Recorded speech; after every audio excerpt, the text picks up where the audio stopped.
Hi, I'm Jonathan Giles, and welcome to the first episode of The Code Check, which is either a podcast or just an excuse for me to ask smart people questions about things I probably should have been asking years ago. Okay, here's what sent me down this rabbit hole. It's still Black History Month, and I realized I hadn't seen the usual corporate parade. No big glossy, we support you energy.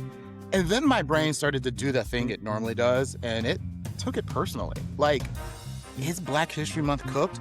Does anyone care anymore? You know it was a problem when McDonald's said they were retiring the McRib. So I checked those thoughts out of my brain library and I took them to Josh Rodgers. Josh is a writer for Ebony whose perspective makes even a topic I swear I don't care about feel unavoidable. And what we got into was bigger than Black History Month. We talked about how our history gets told now, what happens when community institutions fade away, and why authenticity is a moving target in the algorithm era. Welcome to the Code Check. Let's get into it.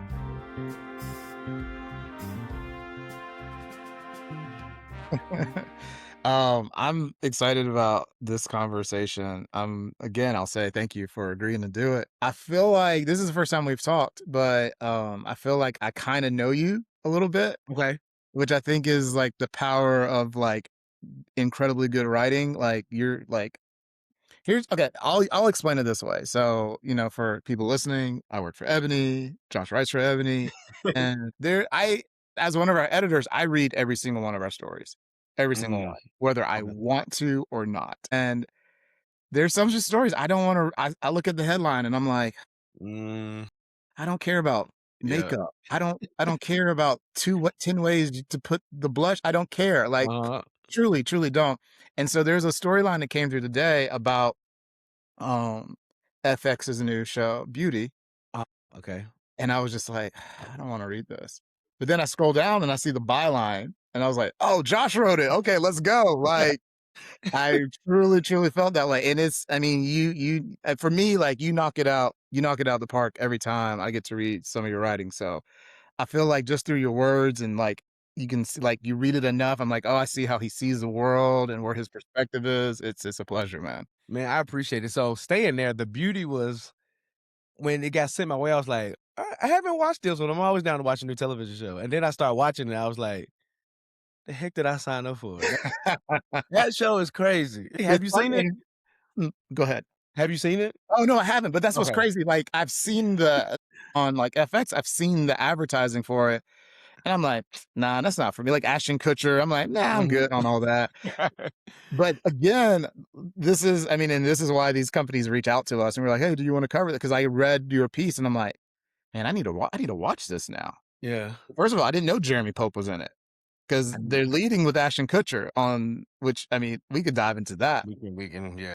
To be like, oh, wait a minute, this show is about this person. At least that's what I gathered from your perspective. But so you watched all of it except for like wherever they're at in the season. I'm catching up. I will say this about Ashton Kutcher. If I am going to take some type of pill or whatever to become beautiful, I better not wake up looking like Ashton Kutcher. If that's the best you can do for me.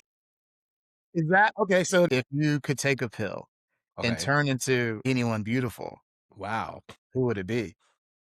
I've done a lot of work in therapy, so me. you're a good looking dude. You're a good looking man. Like, yeah. I don't know. Yeah, I don't know that I would want to look like anyone else. I think I'm good. If I could take that pill and it could fast track some of my fitness goals, then yes. But yeah, nah, I'm good. You're good on that. I was thinking this is gonna get me in trouble. We might have to clip this out. The first thing that popped in my head was Regina Hall, and hear me out. Okay. She's beautiful. Beautiful. She's funny. She's hilarious. She's an amazing, talented actor. Seeing her in what was the last thing she did with DiCaprio? One Battle After Another. Like seeing her do the dramatic, like as well, like knowing that she's super funny. But I think like I would, if I could be Regina Hall and just look at myself in the mirror all day. Okay. That would do it for me. I'm not mad at it. All right. Okay. I'm not good. mad at it. Felt like I needed to put that out there real quick. Okay. Okay. So I'm super excited about what I think I don't necessarily try to lead the conversation. But I'll tell you where this thought came from. I was just doing some personal like writing, journaling, and I was thinking about where we're at kind of in the world, right? There's a Mhm, lot of noise, there's a lot of people like talking about DEI getting pulled away from everything and all the stuff that's happening. And I was sort of going back to when I was living in LA 2 years ago before this version of our administration, right? And I was like, well, yeah, they are like taking down art and being critical and cutting out jobs and all that stuff. But I was like, but mhm, if I'm being honest, this was happening while Biden was in office. So not to that degree. Let me make sure I clarify. I was seeing versions of DEI getting cut, but when Biden was in office. And the version I saw was, first of all, in LA, they were like all the big studios got rid of their diversity and inclusion programs. mhm, So I don't know if they were ahead of the game, but they were already cutting like heads mm. of departments, and they're just like, we're not focusing on that anymore. And then the second thing, and this is where like my brain goes sometimes. I was like, also, it was Black History Month. This was like what, 2 years ago, and I was like, I haven't seen one McDonald's commercials. Like, I feel like once McDonald's stops hyping up Black History Month, it's Black Yep, History Month feels done. And that's just my kind of looking at it like, interesting. are we still like with everything that's happening in the world right now, at least it feels like Black history isn't at the same level of importance that it maybe at one point used to be. And maybe I don't Yeah. know. I haven't thought about it like that because I grew up in a household that was very Black History Month forward. Hmm. Even going back to, like, teachers and this is so my children have never, like I think have only done maybe 1 or 2 official Black History projects, and I'm inching up on, like, a 6th grader and a 9th grader.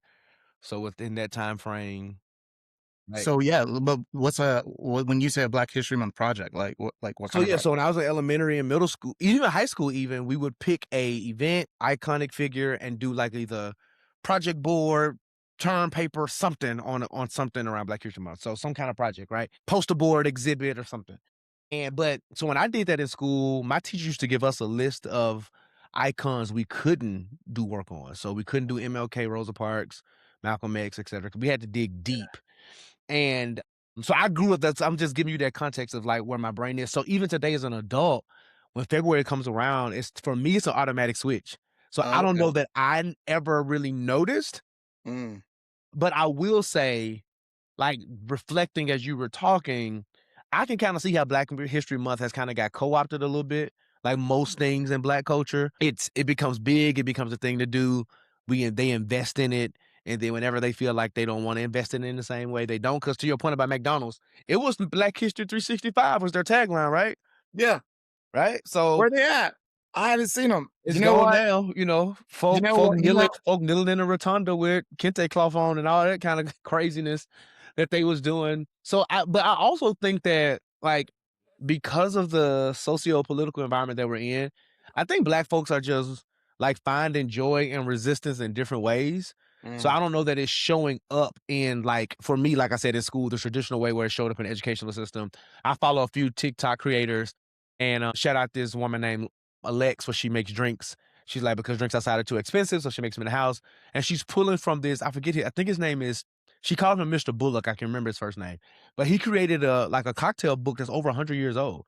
It came out oh, 3 years before Prohibition. And she's recreating recipes from him. oh, There's wow. another TikTok creator where she's creating like lost black desserts. Like I think it was like sticky buns, as it's called the poor man's cinnamon. Like all these, she's recreating them. Is like, let's see if we should bring them back. So I think like the social media era has kind of reclaimed what Black History Month should be. And so, in many cases where the corporations and the government and stuff are not stepping up, Black folk are stepping in. Mm, But here's my hot take. I think, and although not all Black folk, we're not a monolith, so we're not all Christian and we all don't believe, yeah. but I think the Black churches, right? All right, Drewski, let's go. Say it. I think the Black church's inability to really dig into some of the cultivating tools around youth is a Mm, part of this too. Because I learned how to public speak in the church. Mm, Like, I learned a lot of my skills in terms of even servanthood and all this stuff in the church. Like, going again, my childhood, my church used to put on a Black History Month production. We rented out a middle school auditorium, right. like, and legit did a full production. I would venture to say right now, and I'm a member of the Black church, love the church, all that kind of stuff. But I don't know that the focus is what it has been on in the past in terms of that level of cultivation, and we're losing some of those recipes.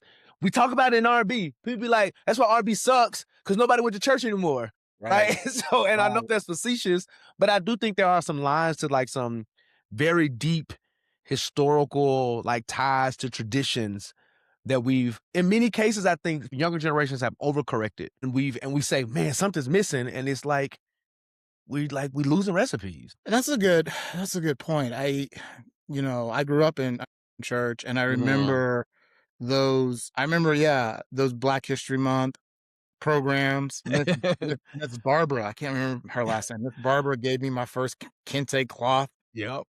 She also gave me my first roll of deodorant. Evidently, I was a stinky little kid. I don't remember. I don't know why, but she did give me deodorant. But yeah, I didn't grow up in a house that was Black History Month forward. So, and I respectfully wanna make sure I said they weren't Black History Month backwards. They just, Sure. it wasn't like, "Oh, it's February and every month we need to celebrate these things." But I think you are bringing up something that maybe I'm not as aware of, one, because I don't live on TikTok, but I am aware of that there is this new generation of creators who are like, well, let me tell the Black history I want to talk about, right? It Mhm, may not mhm. be necessarily Dr. King did this and Selma, and it may not be the traditional stuff that you see every year when the NBA plays on Martin Luther King Day. They recycle the same stories over again.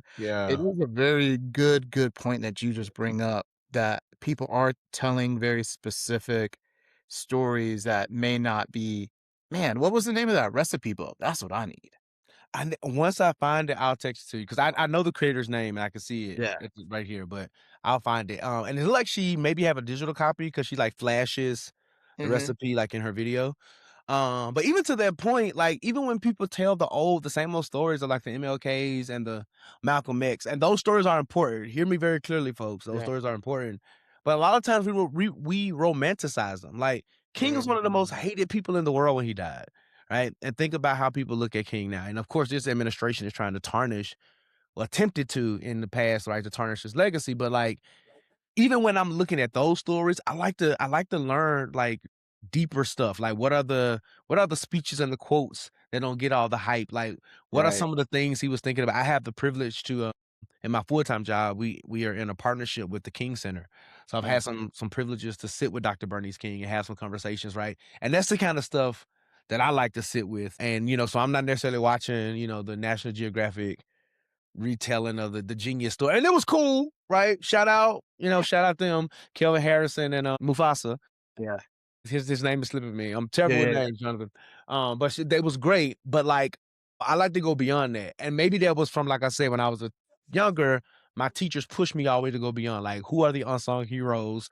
Who are mhm, like I think one of the Black Future projects that was super impactful was learning about the first Black millionaire in Memphis because I'm from Memphis, Tennessee, and it right. was a guy named Maceo Walker.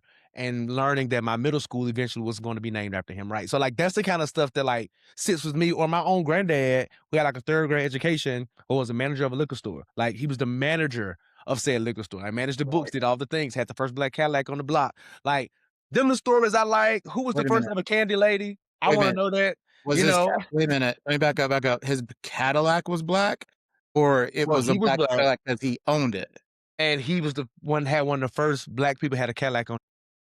Got it, okay. I didn't know if the Cadillac was the color black. I think the Cadillac was like silver. It was like that, that whole situation. But, like, those are the stories that impress me the most, right? Whether Mhm, it's family or not. And I think oral tradition is a big thing. And like you said, these us reclaiming our stories and telling the stories that we want to tell. And I don't know that the Black History Month that we once knew is going to ever return. And I mm. think I'm okay with that as long as we don't lose it and we don't stop telling stories. Man, I'm struggling with that. Okay. I don't know why I'm struggling with it. I think like okay, so I'm gonna make a comparison to something you just said. Like maybe I'm now doing that thing that I get mad that Stephen A does whenever he talks about the slam dunk contest. Okay. Maybe I'm romanticizing, even though I didn't necessarily grow up in a Black forward home, went to a private Christian school, so we didn't really even like look at Black History Month like that. Yeah. And Yeah. as a kid, but I think maybe I am trying to hang on to just a few of the little bits that I did have, Mhm. and I'm romanticizing it, and I'm not thinking enough about like where else it could go. Yeah. Huh. But you know what? I think so. I there will probably never be a time I give Stephen A any credit for much of anything. But and that's a separate podcast. But I think for me, the difference is like with the dunk contest, we're gonna use that example. Hmm. Like these guys aren't dunking anymore though. Like they're just not dunking. Like this just, or and if they are, it's like they're doing trying to do so many tricks that they're missing the dunk and it's weird. Sure, sure, sure. Okay, so when you said they're not dunking, you're saying like literally they're missing dunks. Yeah, like some of these guys, like I've watched some of these guys, like you did 30,000 flips still to just end up like boom. You know what I'm Yeah, saying? Where yeah, Vince Carter was like flying from mid range and like literally turned a backflip and dunked it. Right? It was something right. amazing and it was an actual dunk. And I think the difference for me, while the storytelling methods may be different, while I think why I'm a little okay with where we're going is that there's only so much oral tradition and storytelling can change, right? So it may not be sitting at the table with grandma because grandmamas are now, younger, and that's a different conversation for a different day as well. So it may Mhm. look different than how we learned it and like, the church programs and things like that. But I do think the whoever the creators are who could be doing some very beautiful skit, right? Like it ain't the grit and grind that we saw in the church, but it is somebody putting on some type of play or short film, right? Or some kind of Right. YouTube short or something. So I think technology has allowed us to advance how we tell the story, but I think the stories are there. What I don't want though, and this is my fear in it, is this negative connotation around intellectualism, this anti-intellectualism generation that we're in. Like I've seen people be like, "Oh yeah, Harriet Tubman wasn't a real person," and I'm like, "Huh?"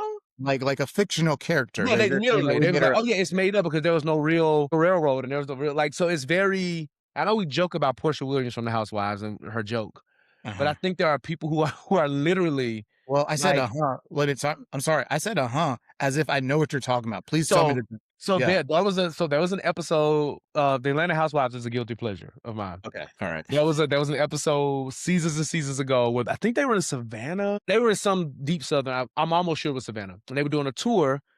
And the tour guide was like, "This was a part of the Underground Railroad," and Portia was like, "Wow, so like, but where are the tracks and stuff?" And like, where's like she was really looking for a train, and Right. everybody was looking like, "Girl, it wasn't a it was a Yeah. it was an underground kind of system and way of thinking," and so, but I think there are people who are like literally in that same vein, not really understanding the mechanism of it, questioning whether or not the fact that, Harriet Tubman was eventually hired by the US government, like all these different types of Sure. things, Sure. right? Yeah.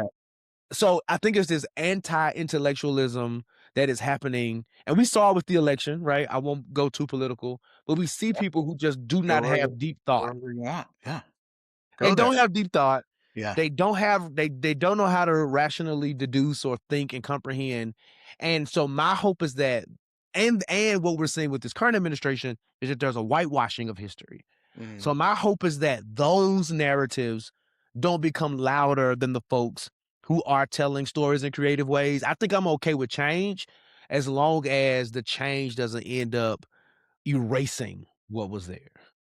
Yeah, no, I think okay, so I wanna go back to something else you said Yeah. that, I think is very, very important, because we both men of faith, both have grown up in church. I grew up in church. I'm not necessarily in church currently, but, that's a different podcast for a different day. But I think this is something that I think about a lot, in terms of, like, um, the communities that we have or don't have and where we are in this world and how everything feels like it's either you're right or you're wrong. There's not Mhm. much room in the middle for people to like have conversations that are, like, well, maybe let me try to see it from your point of view or whatever. Mhm, mhm. You don't really get that much anymore. But I feel like those institutions like church is one of the reasons, like you said, you learned to public speak in church, talked about the play, even like the idea like R&B, like people were able to begin thinking about like, oh, what their creative talents might be.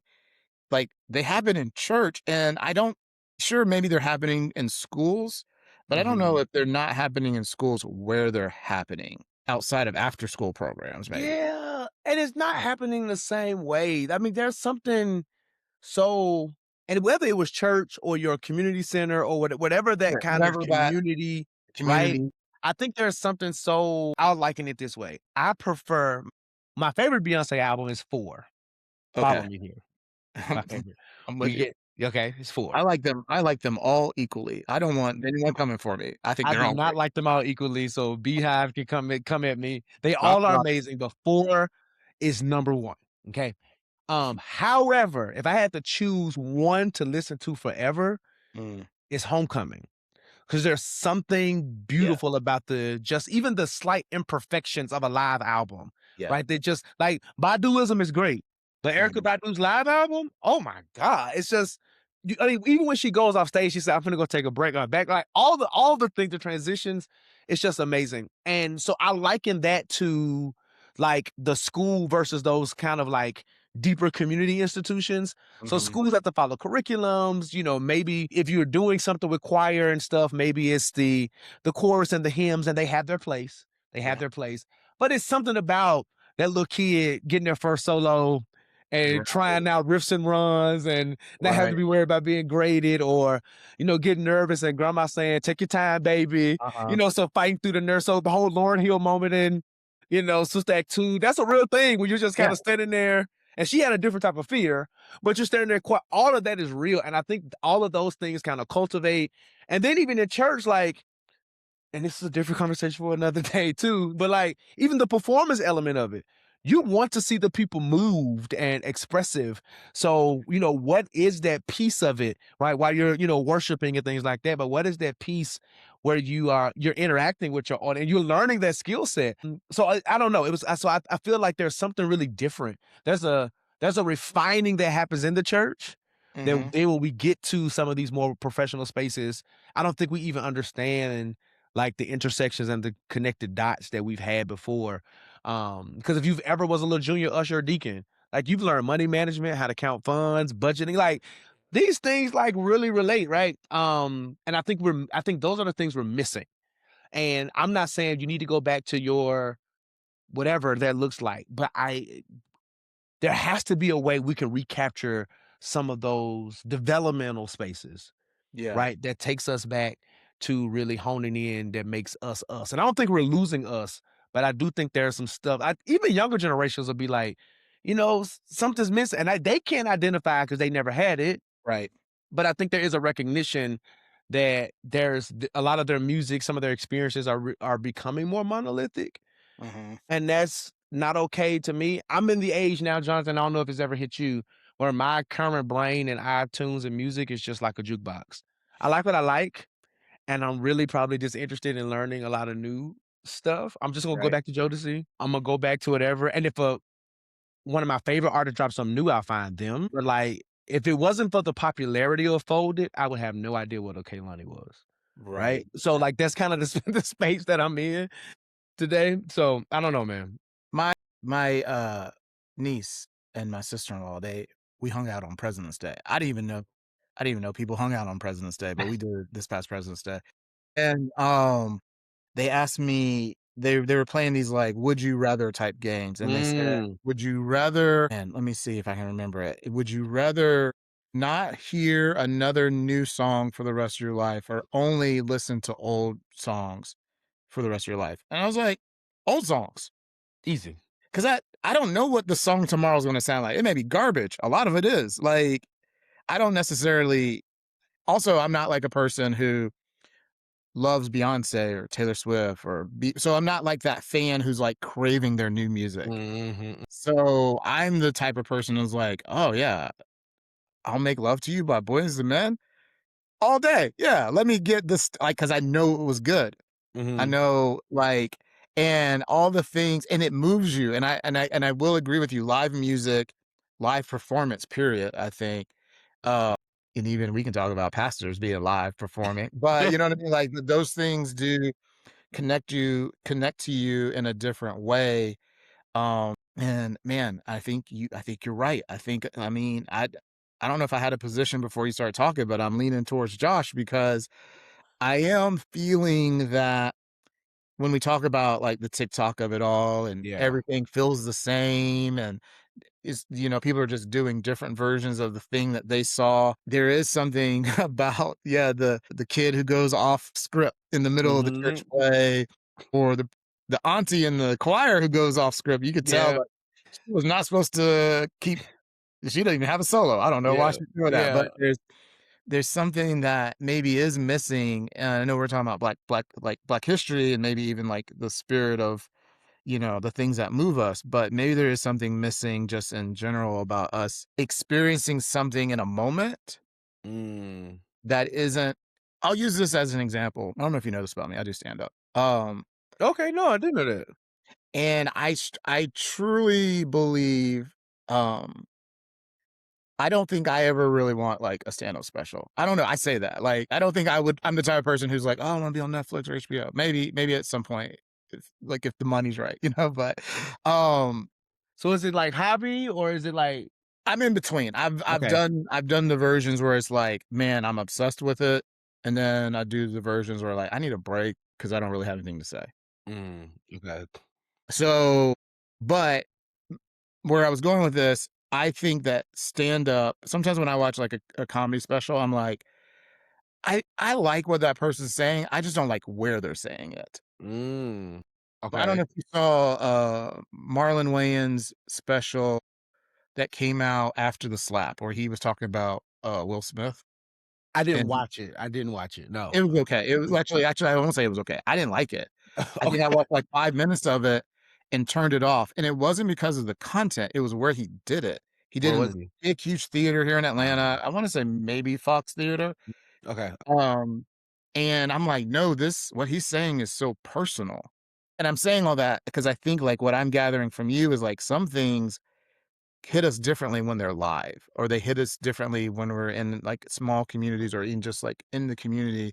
Right. And even when we think about the algorithm, I've found reason because I used to be anti TikTok. Mhm. So let's start there. And now I find myself doom scrolling and I'm trying to get better at that. But What's your algorithm? it is a mixture of I was a political science major. Okay. So politics is always it's a mixture of like politics, church, and like food. Hmm. And then there's this random it's like if I randomly search like Arabian perfume oils. So now I can't get that away. Oh, It's in alright. there now. But so a combination of those things and topics, and that gets annoying sometimes. So I try to cleanse it by searching random stuff. But I found though, my favorite creators on the app are not the ones who have all the lights and stuff. Mm. There's this one creator, I think her name is Alicia, and she literally is in her car every single TikTok, and she just yaps about some random topic, and she's hilarious. You can tell she's unique to herself. But I found myself and even the young lady who does the cocktails with the legs, Right. like, she's in her kitchen and it looks produced, but it's not overproduced. She's literally just, like, at her counter mixing and stirring. It's very little editing, and you can tell like very little like cut and edit, and it's like it is solid. And like she sometimes tells a story, sometimes doesn't. And I'm into fitness, but sometimes I like the fitness influencers who just kind of set up set up your camera in the gym is also annoying. I have a love hate relationship with things. I'm like, Mm. do your thing, but I also work out a lot. You're in the way. But Yeah. commercial break. But Are they going with are they going full stand? So the gym I go to, I'm out in the burbs, so it's not like a Okay. whole lot of influencers. Some of them are full stand, some of them are setting their phone up, right, like on the edge or something, and it's Yeah. cool. I see cameras and I avoid it, not because like, oh, I'm super respectful. I'm just like, just get out of my way. But if That is a whole other, sorry to interrupt. That is a yeah, whole other thing I've noticed, that we've transitioned culturally from people being like, "Oh, I don't wanna be on camera." We've just gotten used to people filming, And so filming people to will it just just kind of walk through, and Yep. I do this silly thing that my really good friend Aisha Alpha and I, where it started off like we were doing workout challenges, Mhm. and like she would film something, I film it. We're kind of like accountability, and then it turned into like dance challenges, and we kind of like dance at the end of our workout, just like bring some joy into like maybe Yeah. our lives, other people's lives. And now what I do, so people have to, well, not people. I bought the magnet, right? I've seen those. Which is not as intrusive, at least in terms of space. But I caught myself, I'll send you this clip. I caught myself dancing the other day to, D4L. I think it was, Mhm. yeah, I think it was D4L. And I'm listening to it in my headphones. Okay. I'm aware I look crazy because people don't know what I'm listening to. But so I'm like, Mhm. and Yeah. then in the background, there's this guy on like the Stairmaster, and he's just like staring, like he stops working out because he's staring at me. And Mhm. I realize like I just look insane to him. He doesn't hear the music. He's Mhm. not experiencing the beat. And maybe this is again what we're talking about. He's not having the same experience that I'm having live because he's just watching it Mhm. as a consumer of like, well, that looks Yeah. interesting. Yeah. But so anyways, I interrupted what you were saying. No, but I love that though because I was just gonna say, like, if you posted that, I'm more likely to like and engage in that content than the person who and I could have got on TikTok, like, you know what? I wanna I wanna switch on my leg day and run Right. across and find myself going on your page and seeing all these things versus looking at this influencer with these fancy angles and showing leg day stuff. Because Right. it's something about the I don't wanna say amateur because people are professional in their own rights, right? But it's something about that kind of that connect it's up that cousin feel. No flex with a little flex. I interviewed Keith Lee earlier Mhm. today. So, like, he was talking about his upcoming Family Festival, Yeah, and yeah. one In of New the things he Orleans, said right? yes, in New Orleans, Yeah. and I was like I asked the question at the end, like, "What is one feeling you want people to walk away with?" He was like, "You meet me as Keith Lee, you leave there saying, 'That's Keith Lee, my cousin.'" Mm. Right, and I think there's something so beautiful about that evolution of, yes, it can be professional and but, like, the connect the sto that's why Risa Tisa is Risa Tisa, Yeah. right? And that's why, like, some of the other people I feel like that's why even the very demure, right? Like, I think that's why these things hit because there was something, like, strangely familiar about all these things, and for me, this is Black history, like, this is what makes us us, Right. and I just don't want I just don't want what we are and the specialty of what we are to be so overproduced that it becomes inauthentic. I think that's my fear, right? So I'm the Yeah. same way in the gym though. As a super side note, I have my headphones on. I'm like going straight 3 6 Mafia, Yeah. and they're playing the EDM Yeah, yeah, stuff, yeah. and I'm in there like going crazy. And I know people look at me crazy, but to your point, showing up authentically even in that space and just like I've been approached when people have been like, "What are you listening to?" I'll be Yeah. like, "Oh, Yeah. well, Project Pat, Gorilla Pimp. Dolly I Dolly don't, Parton? just what it is, right?" But yeah, but I am attracted to those moments, and I think those are the things that draw me in. And I see, and going back to that first article with Ebony, I think that's what like that something about that first season of Summer House was great. Yeah. The second season, I think they knew they were on TV. Sure. And that's the part that's like, "Oh, here we go. We missed it. We're losing it. We're losing it." Well, I think that's And the thing too when we're talking about creators, because I remember during COVID especially, a lot of my friends who are in this sort of comedy entertainment space, yeah, I yeah. stopped unfollowing them, I muted them Mm, because I think what I'm hearing you say is what I was feeling is like, oh, that thing that felt a little bit authentic was being a little bit more chasing likes. And you see this sometimes again, like with certain creators. okay. I feel like sometimes a creator will do something, you kind of see them in their early stages just trying things. They're just, hey, my Mhm. friend had a phone, let me just do something funny. Yep. And then that one thing kind of pops and they're like, well, I gotta keep doing that thing that pops because now that thing that pops is kind of maybe bringing money or Mhm. opportunities. And I think, you know, for me sometimes, just as a human, I don't want to say like as an artist, like, but just as a human, I'm like, I don't wanna be stuck having to do one Yeah. thing my entire life, whether it's, being on stage telling jokes or writing a story, I like writing across different topics, human being. And I think a lot of times this world we live in that feels at least centered around the algorithm, social media, what's your brand, build an audience, build a Yeah, yeah, following. yeah. You kinda like people like start to go one direction, they go very hard because that's the thing they feel that's gonna get them the thing that they're chasing. Don't disagree. I think I'm mature and intelligent enough to understand the balance that it takes to grow your audience and to do what you need to do to promote. Kev on Stage, I don't know if you're Right. Yeah, okay, yeah. So, I remember Kev on Stage, one of my closest friends, I don't wanna say that they're friends, but they're, like, familiar, they know each other. sure. He brought Kev on Stage in for a church play and Mhm. did some comedy stuff, and they've been connected ever since.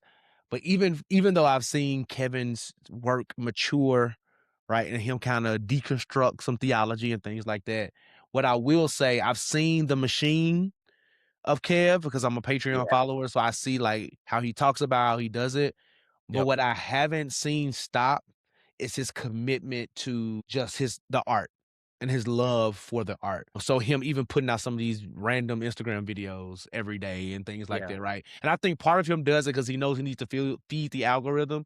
Yeah. But there's a other part of him I think that does it because he just like this is who he is. And so I'm okay with striking that balance. I think what becomes frustrating to your point is like it gets irritating to where I mean, even the fitness content. I remember some guys when I first got my fitness journey, I followed some of these guys, some of Mhm. these, folks, and it was dope. And then now it's just like it's antics in the gym.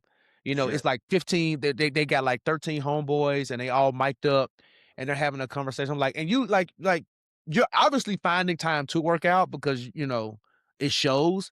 But like this video is just literally of y'all like humping a ball or whatever you're doing, Yeah, yeah, joking yeah, and yeah. playing, and that's cool. Like you can do that, but like that ain't what I'm here for, right? And I get it, but people enjoy that. But if I saw you in the gym, you would be hella annoying if I was beside you in the Yeah, gym. And now as a consumer, I'm even more annoyed because I'm just like this. I would never want this experience with you. yeah. And I know it's just clips, right, of whatever, but I don't know. I think sometimes what we consider evolution is actually regression. Yeah, I mean, I wonder kinda bringing this back a little bit, like, is that how people kinda see the church to some degree? And, like, Mm. I don't know if you go to a mega church, you go to a small church, whatever. I've gone to all kind of churches, and I think that there's certain things that I have felt in church sometimes that's like, "This is overperformed." This Mm, is a little too perfect of a situation for yeah. when the pastor wants to call people forward or stuff like that. And, I wonder again, like just thinking like in the idea of like trying to bring all these thoughts together. Because my brain sometimes is all over the place. I get it. But um but I wonder like how does maybe in the spirit of like if the black church or any church, I guess, but if the black church has been a part of making sure we remember our history. Yeah. But if then the church also at time feels performative, how do we eliminate that performative aspect of it Mm. in a world that is clicks and likes and follows? So I've grew up in a really small family church, like 80 people at its heyday, right? At its height. And when moving to Atlanta, I joined, I guess what you consider like a mega church. And then my current church is about medium size, I would say. So I've seen it all and I've worked very deeply in the church. Hmm. So been Like in what kind of leadership work? positions. So been on ministerial staffs, Okay. been in music department. I mean, literally, if you name it, I've done it and probably Mhm. have led or served in that space at some point. And I've seen this evolution of being a part of a smaller traditional church that folk claim that they want to be a part of, but then don't attend, right? Right. All the complaints. And I've been deeply entrenched in the mega church that has like a Sunday morning producer, like with the headset Mhm. Yeah, and yeah, yeah. figured it out. And I think that there is I don't think that I think that there's value in all of it. I think, like, with most things, and I'm talking about in the production side, and I'm trying to use those words because people don't quite understand that. Because, I mean, if service starts at 11 and you don't wanna be there all day, there is a part that needs to think through, how can we make sure not that we manage the spirit, but we're timely Right. and efficient with our time. So, I understand what it means to be like, "Hey, praise and worship, your set is 10 minutes, but if the spirit moves, they go to 12." You know what I'm saying? Like, I get Right. that, right? And there's flexibility for that. But I think sometimes it's overproduced. Right. Right, and I've been in spaces to where people are running with the call with the run of show and all, and it's, in the middle, and it's distracting because 'cause they're on the front row, and it feels like a production more less than it is someone just helping to manage flow, and to me, that is very different. So how do we get beyond that? I think we have to figure out, to use the old school term, how do we still, and we can think about this just in life, how do we leave space for the spirit to flow? Mm. Right? How do we leave space for spontaneity? How do we leave space for those moments that aren't scripted? Even for those preachers who are manuscript preachers, right? But are you sensitive in the space of maybe what's happening again sociopolitically? Are you sensitive to what's happening economically? I remember a few weeks ago, I was up before my church and was like doing the closing remarks and was raising the offering. And I got up and said, like, "Hey, I understand the economic times. And I Mhm. understand that we're in this point of service. And I also want to let you know we appreciate your gifts, but if you gotta go buy groceries, like, go buy groceries." Like, Yeah. and I know it was taboo to say over the mic, but I'm just like, I don't want to be so desensitized. Right. But I know people in church that have the emotional pull. It's like, "Oh, they're raising the offering. I feel guilty." Like, no, you don't have to feel any guilt. Like, Mhm. if this is God's church and we feel like this is what, like, we gonna be straight. Right. Matter of fact, what do you need? And we have process, and I'm grateful to be a part of church, have processes that help the people and is really deep into community. But I think to me, that's the hybrid. It is being hyper aware. It is being hypersensitive. It is not allowing folks to be killed in the streets in Minnesota and then get up in your pulpit and don't say nothing, right? Mhm. It is not being dogmatic against quote unquote sexual sin, but then you're silent against like political injustice. Like, you know what I'm saying? Like, to me, that's where so even if you are the most polished, that's where the things to me really matter. Right. Um, so when we talk about the church being like, and even if we think, and if we take it from a Black history standpoint, like really wrapping it around, like the depth of those civil rights movement is the church. Right. And even if we can have a conversation with the folks and talk about how Christianity was weaponized in slavery, and it was, but it Mhm. was still our ancestors how we reclaimed like that Christian identity to be a source of faith and hope for us.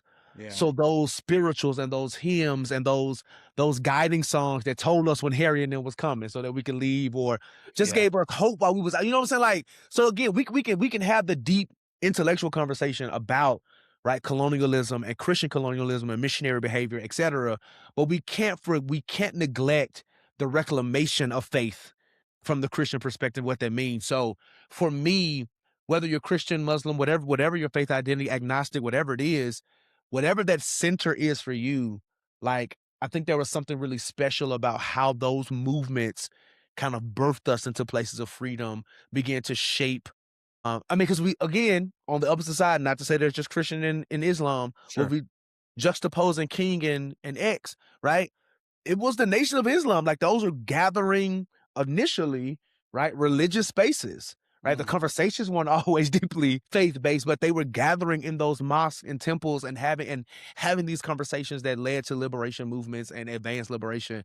So I just think that there's something powerful about deeply entrenched community spaces Yeah. that have historically been adjacent to and deeply tied to faith practices that is the missing element. And the way that we get back to the authenticity of that is to evolve in a way that allows us to embrace technology, et cetera, et cetera, et cetera, but don't lose our connection to spirit, but also our connection to, I think we lost our vulnerability in that space. We want to be so perfect that we Right. lost what it means to be vulnerable. And for me, the essence of community is like vulnerability, transparency, authenticity. And I think that's part of that's one of those variables that's not there. No, yeah, I mean, that's well said. I don't think I have anything to add to that. I'm just gonna double down. Yeah, I think the idea that things have to be perfect, I think, Mhm, ruins it. And, we've talked about it in sort of different ways. People don't necessarily want the overproduced TikTok video. They kind of want, the rambling and the person who's just kind of funny off the cuff. And I think that use the word consumers because we're all consuming something. mhm. As consumers, we pretty quickly can learn, that's a produced video, right? That's Yeah, not real. Like now, like you start seeing AI. In the beginning with AI, you're kind of like, I don't know. But now I can see it like that's I AI. can Or, tell. like, yeah, it's just that's AI. And I think there's layers and there's levels to it. Some people don't care. Some people kind of quickly like, oh, I don't want to see things that are AI produced. Or at least if I'm watching it, I want to know it's AI. I don't want to be tricked into thinking this Mhm. is a thing that's real. I remember I went to a mega church one time, kind of going back to church, and they would do like these parody songs. And I forget, they were doing a parody of the Black Eyed Peas. And I remember, I think it was like I Got a Feeling or something like today's gonna be or something like I was like, all right. And then they brought out the beach balls and they were like hitting beach balls across the aisles and all that stuff. And I was I like, ain't eating it. that's what I said. I looked at my wife. I was like, it's time for me to go. I didn't really want to come today anyways. So it is sort of those things that at times can feel like, is this real? And I feel like I'm saying two different things about Black History Month because I think I missed the things that maybe weren't real. I Mm, missed the performative actions of McDonald's. When mm. real things are happening, whether they're in smaller communities or they're happening on TikTok, and maybe those are the things I need to start leaning a little bit towards. Is it Do you miss the things that aren't real, or was it, like, just is it the nostalgia of those moments? I think it's a little bit of both. I Okay. mean, when it's difficult. I'm going to take us hopefully not down too far a path, but I think about race a lot. I always have. Mm. Haven't always had like the right way of like being able to actually say what I'm thinking about race. Mhm, But mhm, one thing that I think I've been thinking about race and America loves race. Like if America didn't have race to talk about, we'd be kind of like, mhm. who are we as a country? Um, but here recently, I feel like race isn't like number one anymore. I think it's not too far down the Okay. level, but I think people are. I mean, maybe okay, so maybe to some degree, race is like you're thinking about immigration and whatnot, but Yeah. I don't think maybe it's not black race anymore. Maybe it's not just us. Now it's like, okay, now we're all in this pot together. And I think as I've been thinking about it, I was like, should we talk about religion? I remember there was a time where you didn't necessarily talk about your politics and your religion in public. And now Yeah. that's all people really That's want to all talk people talk about. about.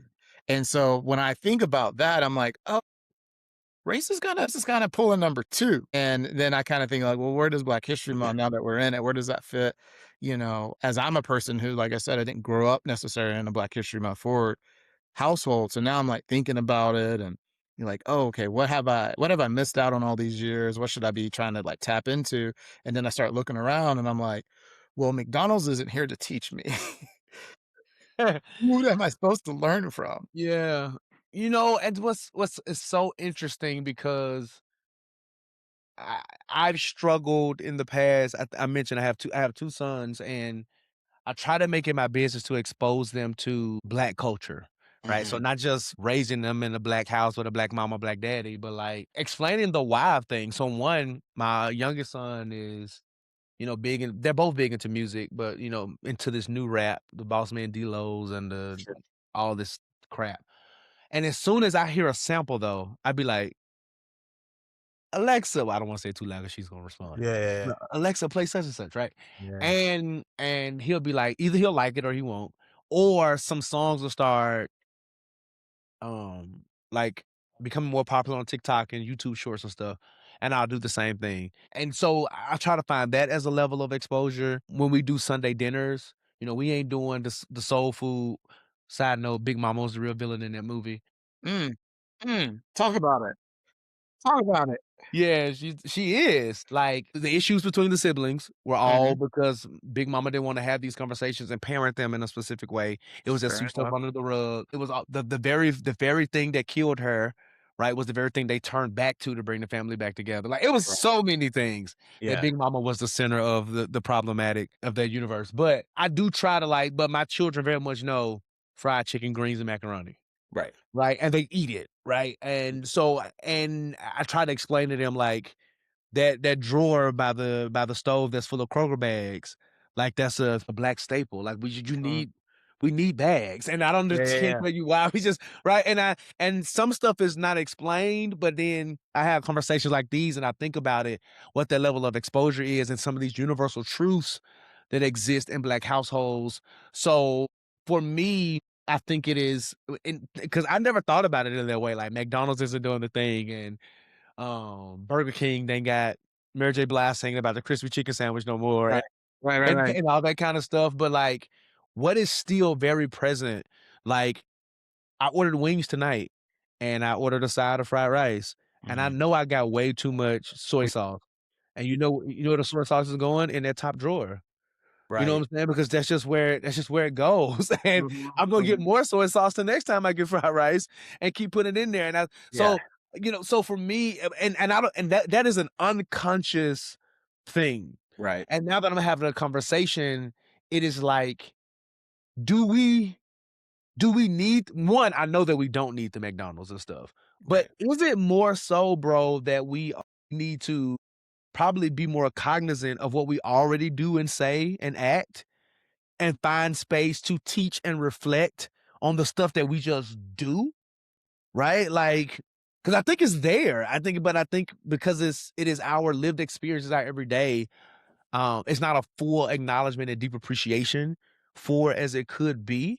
And I feel yeah. like I feel like we do, and whether it's McDonald's or whomever, but I do feel like we need, like, so I'm thinking about you're telling your son that track, and I asked you, I'm only repeating it because I don't know if I'm gonna clip it out or not. But anyways, but we talked about, like, they're all running the 200 right now. Yeah, yeah, yeah. And eventually over time, some of them might, be like, I'm not that, but like there's other things in track and field. I'm not a runner, but maybe I can be a shot putter, or Mhm. maybe I want to do the long jump, or I want to specialize in these different things. And I think that what I'm saying is McDonald's is the 200. Like, it's the Ah. entry, perhaps, and for those who wanna learn more, maybe grew up in households who are like, "Actually, there's more, there's different things that you can go over here. You don't have to go to Okay. McDonald's anymore. Let's go to Five Guys, and, like, let's learn what they're doing over there, and then let's go, Yeah. oh, man, let's Okay. go to," like, maybe there's levels to it that, as we have seen more businesses who get to do it at a bigger stage, right? Commercials, all the things, all the ads that they force upon us. You're like, Yeah. oh yeah, it's Black History Month because whoever fill in the blank is celebrating it. Mhm. But when they've pulled back a little bit on DEI, a little bit or completely together, it's Yeah. like, okay, well, who is celebrating us Ah. beyond us? And yeah, I can see that. You know what? I see that because it can be an on-ramp.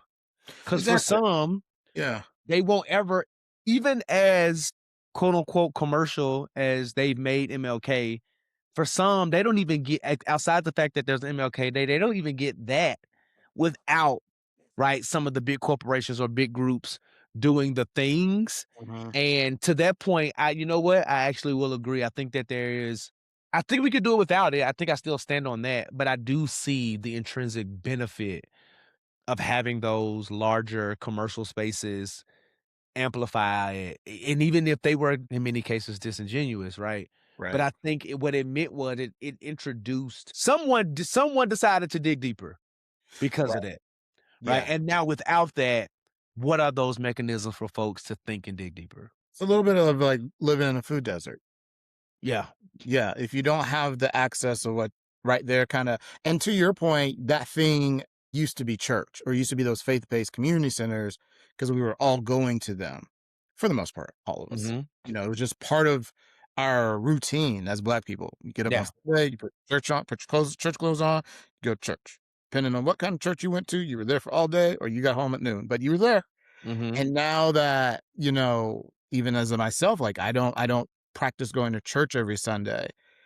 There is probably just certain things that are very about being a part of your community, which might be learning about Black history. That Mhm. isn't happening because now I'm not functioning in that way. And, if my community isn't talking about certain things and I am missing out on those things, and then I have to go another step to be like, okay, well, they're talking about it on TikTok, but now I gotta change my algorithm up because it's mostly yoga pants right now. And I like that version of my algorithm too. But Okay. now I gotta learn something. And yeah, man, I don't Is it know. really yoga pants right now? It's a lot, man. And sometimes have you ever handed your phone to someone and be like, "Oh, yeah, let's be friends on Instagram," or something like Mhm, that? mhm. And then you have to be like, "Please don't look at my For You page." Yeah, I had a recent interaction just yesterday at the gym. There was these It's winter break, just as a Yeah, side note, and I think I'm entering my Unk era. And I think it shocks people because I put on the hoodie from my son's high school when I was leaving, and the young boys had to be no older than 20 max. They're like, right. "Oh, hey, bro, you a coach at McEachern's, the high school?" And I was like, "Nah, my son goes there." And I think he thought about it. Was like, "Wait a minute, you got a son in high school?" I was Yeah. like, "Yep, I know what you're saying, and thank you. That's a compliment because you can't believe that." But at Mhm. the same time, it's like you also already assumed though I was old enough to be a coach at a high school, so you knew Yeah. I was old, Right. just not that old. So Well, I'm yeah. asking you this as we're kind of bringing this full circle Sure, a little sure. bit. What does it feel like as a black man maturing? Are you Mhm. embracing big brother Unc? Like, how does it feel to be in this space of not the youngest in the room anymore? Right. Maybe you're the seat of wisdom for a lot of folks. That's a interesting question, how the tables have turned. Is this your podcast now? I'll tell you, okay, I read much younger than I am. Mhm.